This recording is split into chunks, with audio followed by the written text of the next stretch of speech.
Hello, everyone, and welcome to my talk, which is XR Particle-Based Display Exhibitions. My name is Diego Martinez Plasencia, and I am from University College of London, the Multisensory Devices Lab. And I'm here today just to tell you a little bit about our project, our partnership, and how it all fits within the Creative China program. Okay. And well, this is something I'm obviously not doing on my own. I'm working with a team from UCL, but also from the Shanghai Academy of Fine Arts. At UCL, you have myself. We also have Roberto, who is our postdoc with expertise in graphics. Monty, who is doing his PhD on creating exhibitions with the technology that we are using. And Ben, who is our hardware engineer. And then from the team at Shanghai, we've got my co-I Fred. He's got lots of experience in creating artistic exhibitions at the edge of arts and technology. Tim Grucci, a digital artist now in Australia. And we also have Chen and Wong, who are designers who are going to help us create public exhibitions with this technology. And I'm aware that I'm telling you a lot about technology and our technology and all of that, but probably the name of particle-based displays is something that's going to be completely new to many of you. So I'm going to be showing you that, but oh, by the way, I'm forgetting something important. There is a third leg in our partnership. They're going to be mad with me. That is Ultraleap. It is a UK-based company. I don't know if you have heard about them. They use ultrasound to create tactile sensations in the middle of the air. So you can feel 3D objects just without anything on your hands or anything like that. Okay. As I was saying, I'm going to be telling you a bit about our project and the technology we are using, the challenges that we are finding. Okay. But I would really like to keep this as interactive as possible. Okay, so I'm keeping an eye, and you're going to see me looking a little bit to the side every now and then, because I'm keeping an eye on your questions. So if you have any questions that you want to throw into the chat in the Space tab, I'll be keeping an eye, and that way we can keep this presentation as interactive as we can, because this is something I'm really missing, just not being able to be there and see your faces while I'm talking. Okay, so well, this is us, and what is it that we want to do? So our vision is something that's, I don't know, probably as old as humankind, but you can also see it over here, like in this clip from Iron Man, like 3D. Usually, when we think about XR, VR, all these headsets, 3D is always behind the technological boundary, while what we see over here is a kind of 3D that's just there in front of you, for you to interact with your body, with other tools around you. And I think there is a lot of value in that, because by having these boundaries, we are giving up on quite a lot. So before I can actually access this kind of 3D content, I need to wear the headset. So it's not something that's there for me to use straight away. It's behind that boundary, but also by wearing the headset, I'm missing on the world around me. Or, I mean, even if you can think augmented reality, well, but still, like looking at someone who's standing by you into the eye, really understanding like facial expressions, where they're understanding what you're saying or not. Those are things that with those kind of technologies, they get hindered. So this is kind of the vision that we are pursuing within our project. Now, this kind of technology is obviously something from Hollywood. It's something that we've not developed, but I think it kind of illustrates the point how any sufficiently advanced technology is indistinguishable from magic. It just works. It's there for you to enjoy. But, oh, okay, sorry, I thought there was a question in the chat. It's there for you to enjoy without having to worry about any kind of technical details. Okay, so this is what we are kind of pursuing. Now, the next big question that you could be asking is how we're going to do this. Okay, so it's a bit of a giveaway, like we are using ultrasound. Okay, and maybe as to start, for those of you who are not familiar with all of this, I'm going to start showing you what our industrial partner is doing. So is any one of you familiar with Ultraleap? And maybe more important, does anyone know how what they do kind of works? So I'm keeping an eye on the chat to see if you want to chip in. Okay, I just found this video that I think explains things quite nicely. So let's take a look.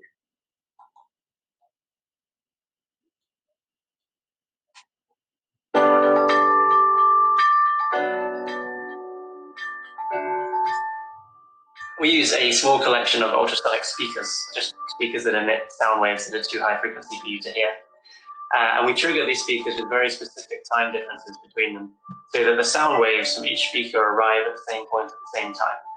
And because sound waves are just pressure waves moving through the air, at that point, all of the pressure differences add together, you get a very localized point of high pressure, and there's actually enough force generated there to just slightly displace the surface of your skin. We can control that, turn it on and off in order to create a vibration. We can create any vibration that your hand's capable of feeling.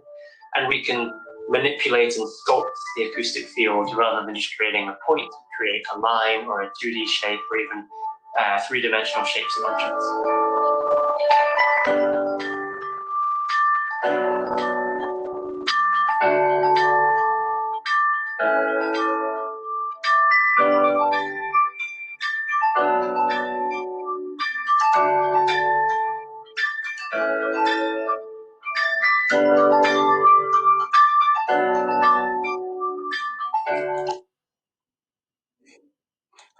Okay, so that's a bit how Ultraleap works, but I think it is best summarized by this picture. Okay, so they use all of the transducers, and the waves from the transducers, they meet the same point at the same time, and that way you can feel it. Okay, you get quite a lot of pressure. So with this, you can get stuff that you can feel. But I mean, this is great already that you can feel stuff in the middle of the air. But in the clip that I was showing you, there was a lot more than just feeling. Okay, like we are missing like the actual visual component. Okay, let me show you the technology that we are using within this project. And I would like to maybe ask for any guesses if you know how this works.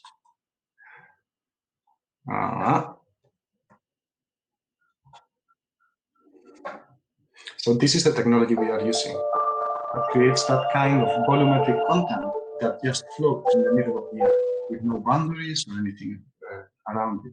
Like this is just another example.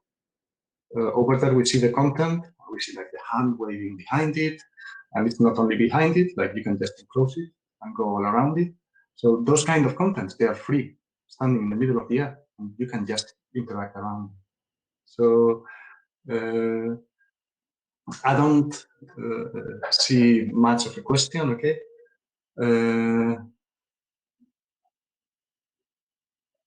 Wow, okay, that's a good question. Like I can maybe take it. Do you mind, Tom, if I answer that a little bit later on? Because those are things I'm going to be touching. But it is, so Tom is asking about how PPTs are going to change the way our day-to-day life.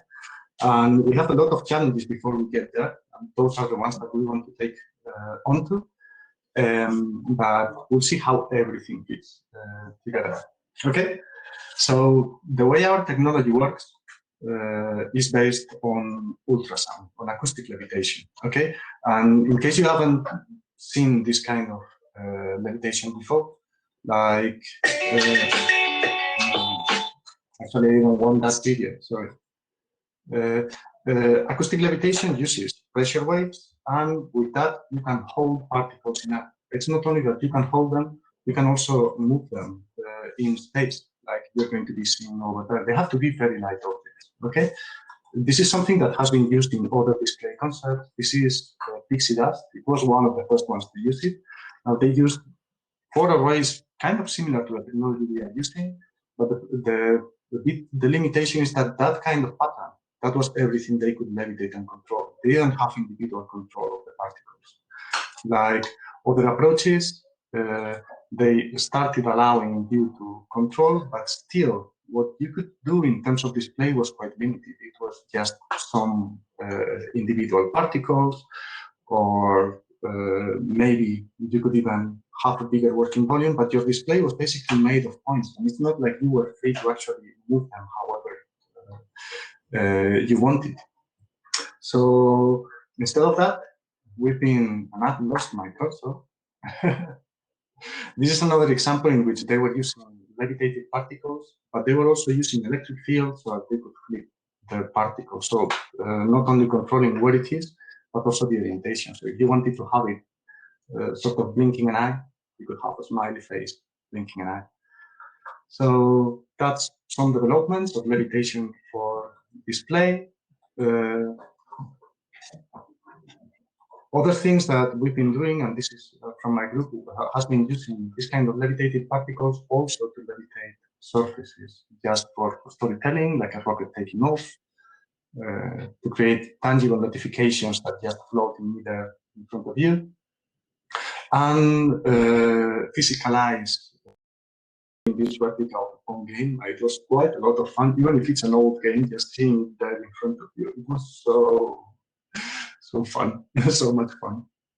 And then by controlling these props in the middle of the air, we can create displays that just float in midair in front of you. And with some projection mapping, we can control that quite accurately. We've got quite a lot of freedom on the shape. We can even move those kind of screens as to create this kind of a butterfly flapping its wings. Okay? But this is still just an example of what we can do. So other things were the ones that I was showing you before. Okay? How does this guy work? I still didn't tell you, and there is some beauty in the way it works, because it's actually quite simple. So while you are seeing a butterfly, all that there is in reality is a single particle. Only that we move it so quickly that when you do that, you stop seeing the particle, and what you see is the volume that that particle is revealing, which we also color to create volumetric content in the middle of the air. Okay? All of this is using transducer arrays, like our technical partner, industrial partner. And the setup is quite simple. We have an array of transducers, a single particle, and an LED to color that point in space. Now, the way it works is that we use levitation traps to move this particle very quickly and color each point in space. With this, you can get that kind of volumetric content. We can also create tactile feedback in the air. So if you put your hand over there, you would get a tactile sensation, and we modulate the output to create audio. 3, 2, 1, 0.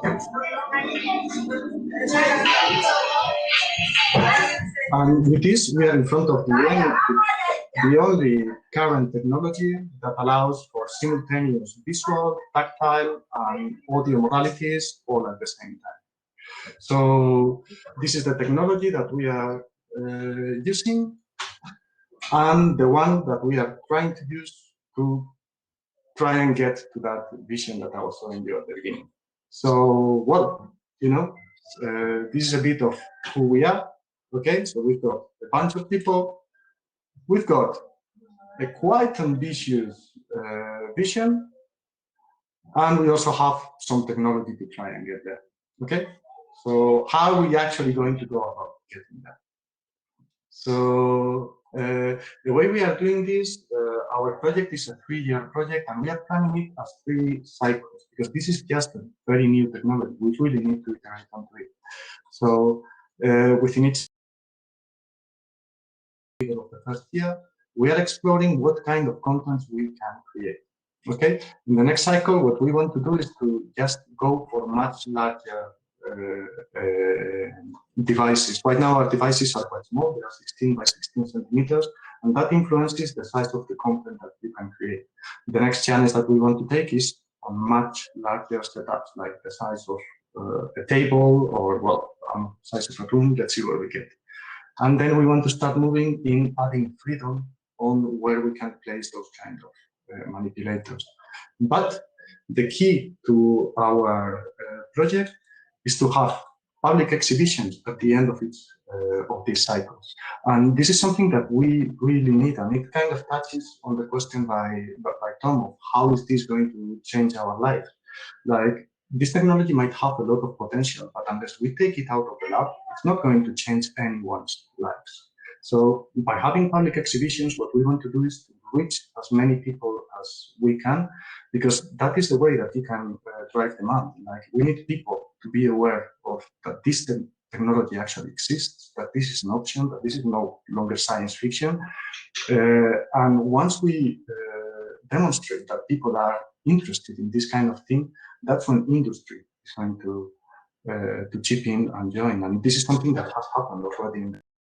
We think about Oculus, how it all started in 2012. Like back in 2012, like Palmer Luckey was just playing in his garage with headsets and all of that, and they just raised the Kickstarter campaign, trying to create some headsets at an affordable price. And it was to everyone's surprise that they were pledging some ridiculously small amount of money, like 250K. Within the first day, they had 3 times that amount. And just on the third day, they were well over $1 million. And that was the kind of message. So it was all of a sudden very clear for the industry that there was some interest in that kind of technology. And that's where the whole current revolution that we've been seeing in VR, that's how it started, just by delivering a clear message, like people are interested in this. That's what we want to achieve by these exhibitions, to get people interested and create demand into our technology. And then it also works as a two-way kind of process. We want to learn. We want to see what works best. What kind of contents are they more interested? How and where would they like to see it? Those are things that we also need to figure out while we are doing this. Now, I'm talking about having our stuff delivered in public exhibitions. Like, it probably will not come to your surprise if I tell you that these ones have been now cancelled. And well, we are working around this, and actually this is easing quite a lot in the Shanghai area. So we are hopeful that we will be getting exhibitions soon enough, but it's been a bit of a nightmare with many of the ones we had planned being cancelled. But we also realized that this is just the first challenge that we have to face. Okay, so actually we have already faced quite a few challenges during our project. Okay, like the first one was the limitation of the approach. Like that device I was showing you, it was working with a single particle, only that it moved. But that was quite limiting, because actually when we were creating content in a place and creating that single point, then stimulate your fingers. The fingers, it was very busy moving around here and there. So what within the project has been to extend particles. So over here. So actually, that you're seeing here is using 3 particles and 1 extra particle for each of the eyes, the mouth, and all of that. You're going to say, actually, this content is already centimeters in diameter, is much larger than anything we could create before. And more than anything, we are making much better use of the acoustic power that our device can deliver. So with this, we are, I mean, considering that just a year ago, it was the first time that we managed to render anything with particles in midair, this has been like a significant step forward. It also kind of speaks of how quickly this kind of technology is moving. Another challenge that we had to face, oh, by the way, all of this is still compatible with tactile and with audio. So that you hear in the background,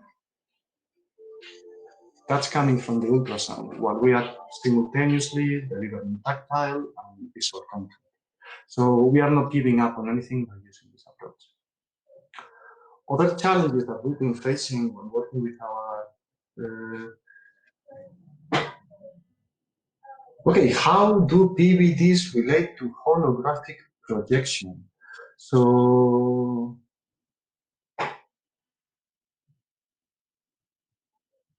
okay, the virtual projection.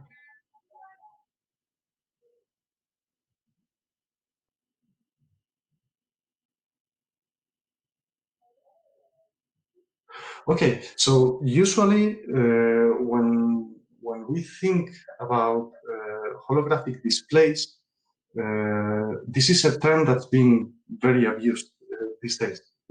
Okay, many times we are thinking about overlays. Like what Tom is asking is more about replacing or adding virtual content into real footage, and that's something that's done in post-production. And you cannot really see. You can maybe see a feed of you with that content, but that makes interacting with the content much more limited.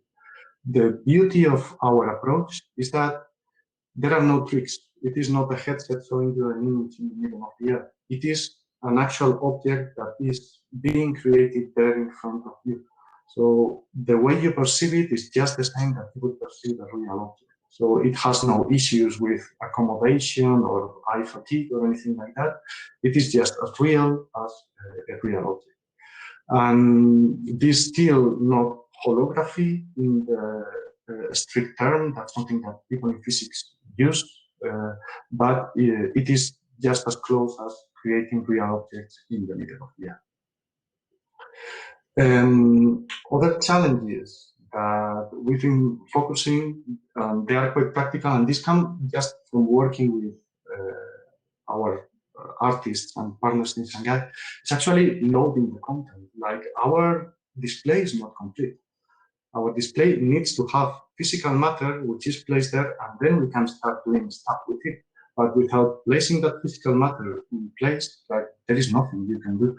And that's something that if you want to make it easy for people to create content for these things, you don't want them to be worrying about these things. You want them just to worry about the shape that they want to create and how they want to animate it and to enable people to interact.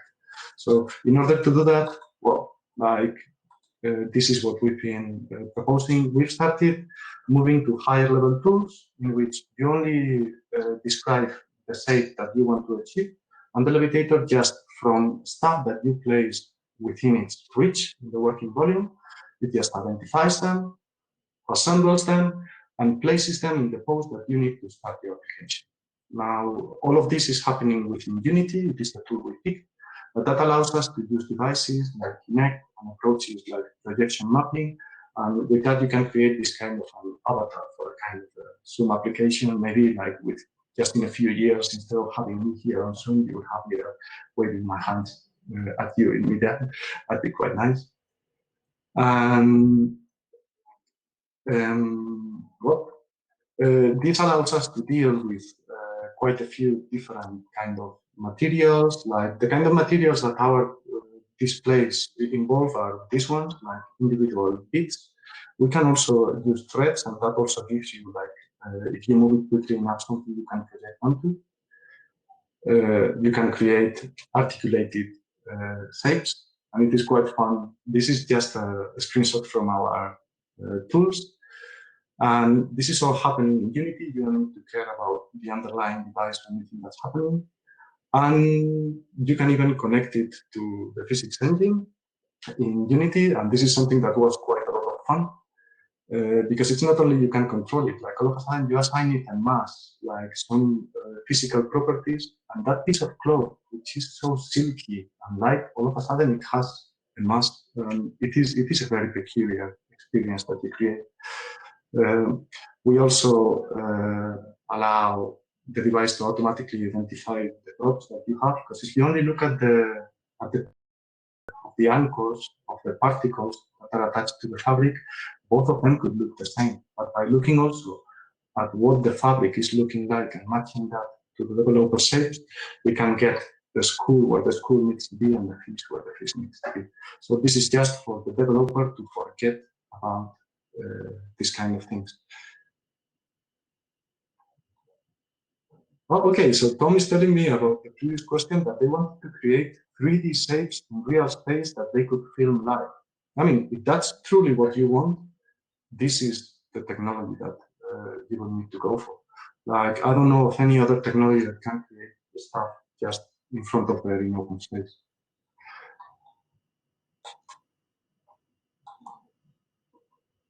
Well, okay.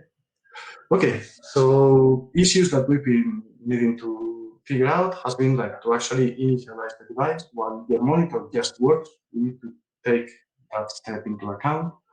Something else that we've also realized is that defining PVD content is actually, or used to be, really hard.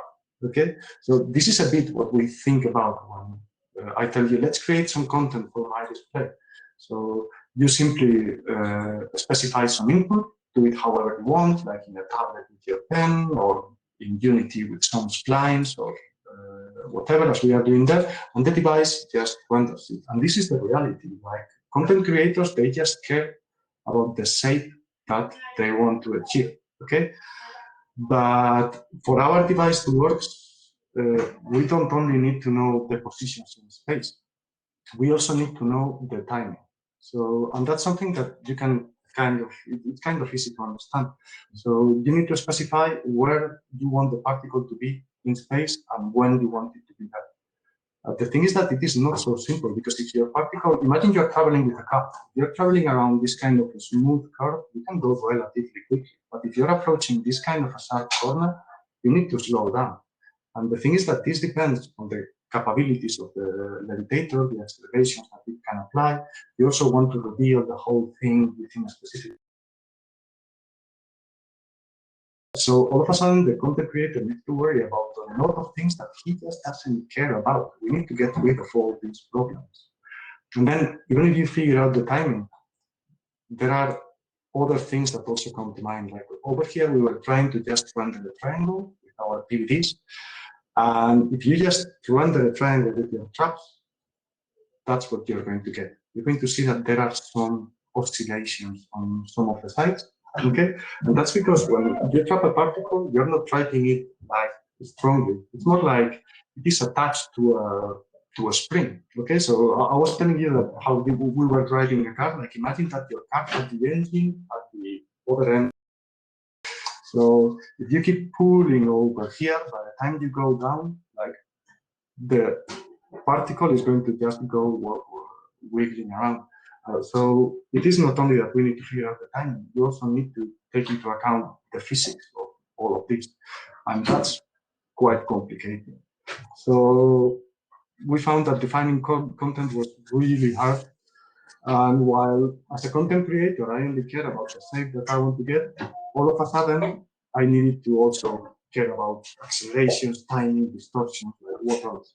We need to get rid of this. And this is something that we are working on right now, and we are making approaches that can correct all of this.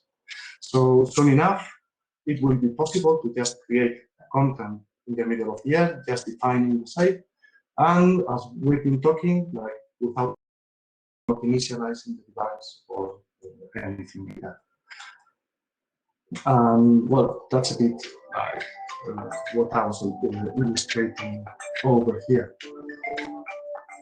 So you only need to define that kind of a shape that you want to get, okay?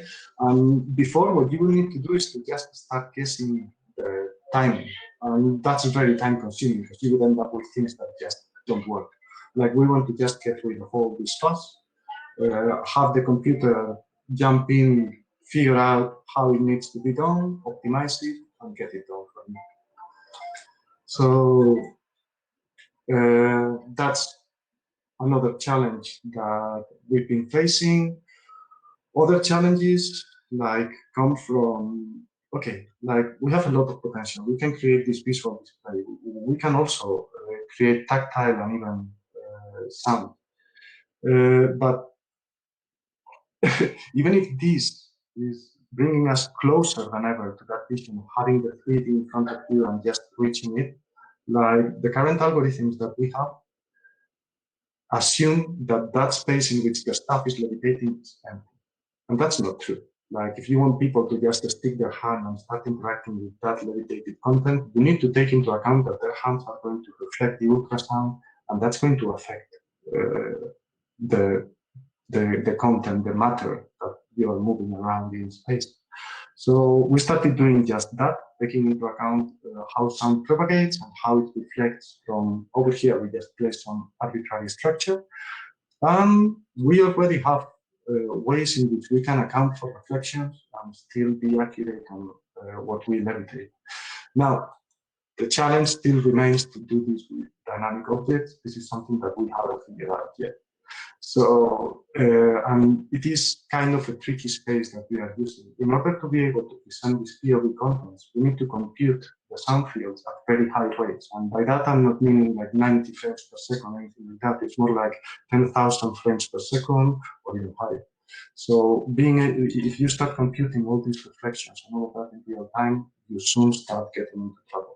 And this is one that we need to figure out.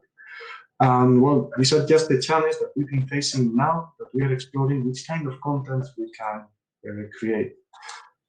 Soon enough, we want to move into this kind of very large arrays. And this is going to be a huge step for this technology, and one that we definitely need to take on. Like our devices, they can apply accelerations of 140 meters per square second, which is crazy. It's really a lot.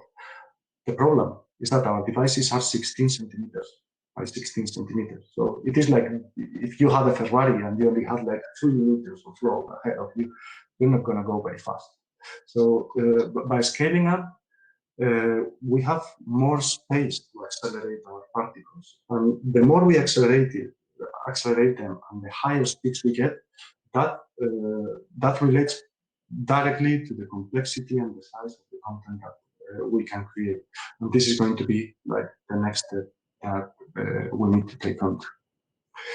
So, as you can see, quite a lot of challenges to take into account. Like, I don't know, like after working in this kind of thing, we cannot help it but to find this kind of quote kind of fun, you know. Like we really want to make our technology as transparent, as indistinguishable from magic as we can, okay?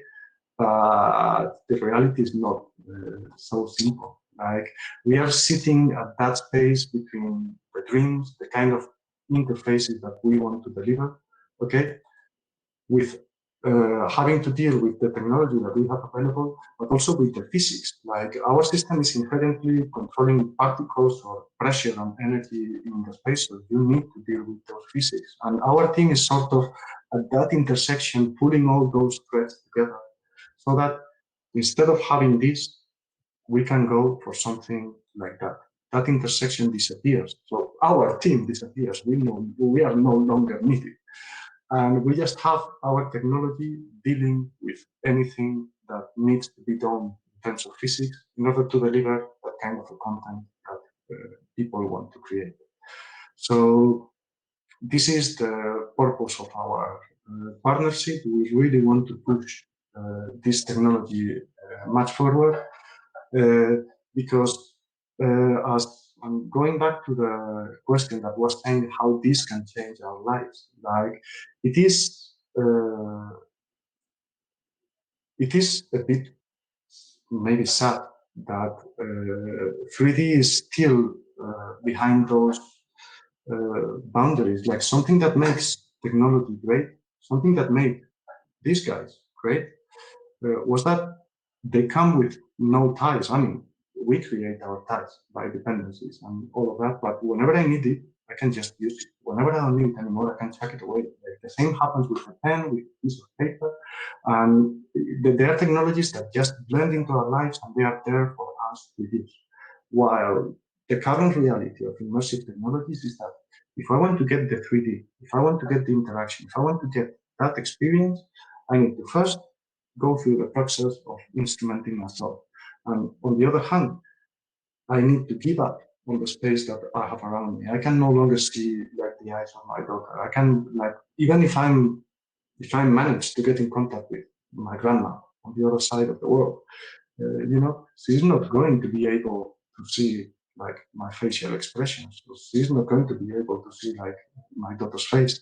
And those are things that really limit ourselves. And even if we can talk about avatar technology and how that's great and whatnot, it's still a long way to go from the kind of expressiveness that we have ourselves. For me, this idea of just having 3D as something that's there when you need it, that you can see, you can feel, you can interact with, and only ask if and when you need it, I think it's a dream that it's worth pursuing. And it could really open a lot of possibilities for this kind of technology, because right now, by putting the benefits of VR behind the boundary, we are putting a lot of pressure. Like all of a sudden, what VR has to offer needs to be really good for me to take on the kind of side effects and drawbacks that comes with using it. Maybe if 3D interaction was just something that you could have there when you need it, that's when we could slowly start figuring out when it comes in handy and when it comes useful. And with this, I would finish my talk. I wanted to encourage you again. If you have any questions or anything, please throw them around. Well, thanks a lot for being there, listening. It's been a pleasure to just be here talking to you guys. Thanks a lot.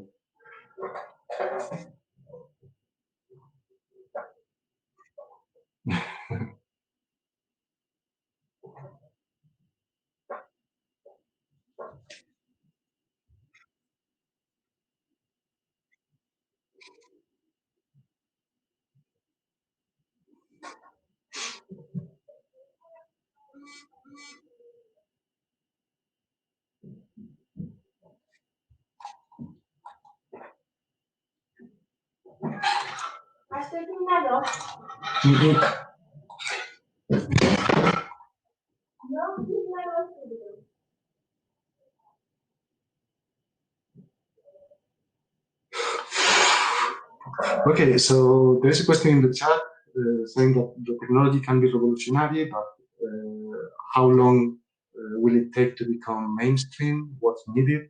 So there is a lot that we still have to develop. Like something that I've not been touching, because I was touching on that on the other panel. While we are doing all these iterations and creating the exhibitions and all of that, we are also creating the tools that you need. This is why we are putting a lot of stress in integrating everything that we do into Unity, because the technology might be fantastic, but all of a sudden, if using it involves using tools that are and processes that are completely alien to the creative industries, like the first question they're going to ask you is, okay, Diego, this is really interesting. Now, how do I get anyone to use this for me? I can buy your devices, but who's going to use them? Who's going to develop with them?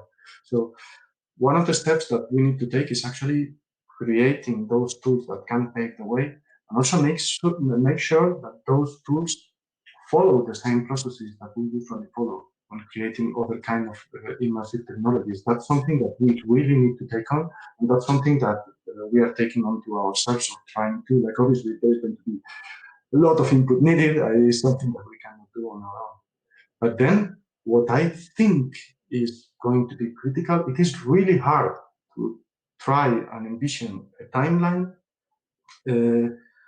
because what's going to be critical is our ability to demonstrate that there is a demand. And that's touching again on what we were saying about VR technologies. Like, VR was there and it was ready. There was no technological revolution by which in 2012 everything that followed became possible. Like, the processors were there, the resolution of the displays has increased crazy. So what was really needed was demonstrating that people was willing to buy such a thing, that there was a market, and that to really jump for it. So we managed to create exhibitions that are engaging, that add value to the venue, to the space that where we are deploying it. That's when industries are going to get the message, and if they get involved, this is something we can push forward like much faster.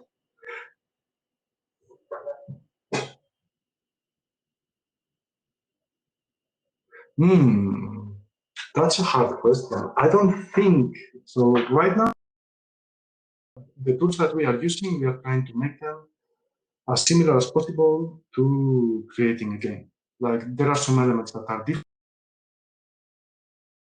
I mean, just like when you use Leap Motion, you need to drag it onto your Unity scene.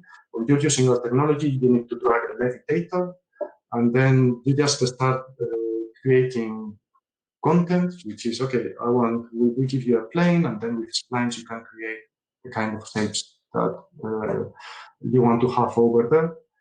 And I think this kind of blends quite naturally with the way a game developer or a content creator is going to be comfortable working. Like creating immersive experiences from immersive experiences, like within VR and all of that.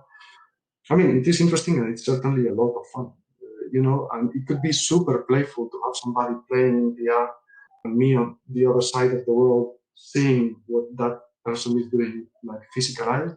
That could be really a lot of fun. It doesn't strike me as the next step. Yeah, maybe it's a bit too meta. Yeah.